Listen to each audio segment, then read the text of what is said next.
Il n'y aura pas de duo pour remplacer ou succéder à Christine Angot et Charles Consigny, avec qui nous enregistrons, comme prévu, la dernière émission de la saison cette semaine. Le but avec les Juifs, pendant la guerre, ça a bien été de les exterminer, c'est-à-dire de les tuer. Et ça introduit par exemple une différence fondamentale, alors qu'on veut confondre avec par exemple l'esclavage et l'esclavage des Noirs. Ces propos ont déclenché une véritable polémique. Depuis samedi soir et la diffusion de l'émission, Christine Angot est la cible de nombreuses attaques. Le Conseil supérieur de l'audiovisuel a d'ailleurs reçu plus de 900 signalements suite aux mots de la chroniqueuse sur l'esclavage. Ce mardi, Christine Angot s'est finalement excusée publiquement. Je n'ai pas su trouver les mots. Je le regrette. Mon travail est de me faire comprendre. Je m'excuse d'y avoir échoué. Il me tenait à cœur d'éloigner la concurrence victimaire dont certains jouent. Dans ce communiqué, la chroniqueuse de Laurent Ruquier ne s'excuse pas seulement. Elle a aussi tenté d'expliquer ce qu'elle a voulu dire en réalité et surtout, elle a tenté de dissiper tout malentendu sur la signification de ses propos.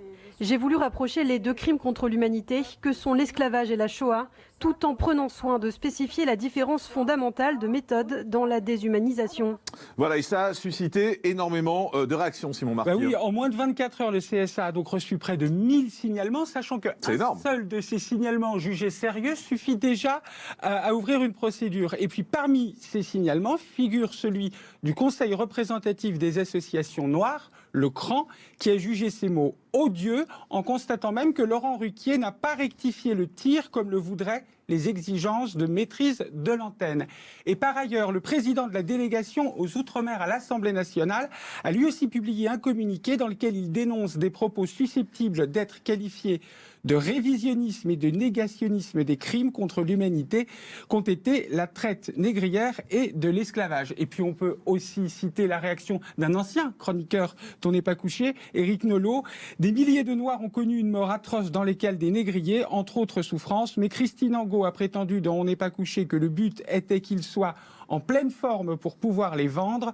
La bêtise le dispute chez elle à l'ignominie. C'est violent. Même Simon, que Christine Angot n'en est pas à sa première polémique en ce qui concerne l'émission. Et non, puisqu'en 2017, déjà, elle s'en était vivement prise à l'ancienne cadre d'Europe Écologie Les Verts, Sandrine Rousseau, qui était venue ce jour-là pour parler de son livre « Parler », justement, c'était le titre, sur le thème de l'agression sexuelle dont elle avait été victime. L'échange avait pris une telle tournure que Sandrine Rousseau avait fini en larmes, tandis que Christine Angot, elle, était retournée dans les loges. Le CSA avait été saisi et cette fois-ci, effectivement, une mise en demeure avait été adressée à France Télévisions.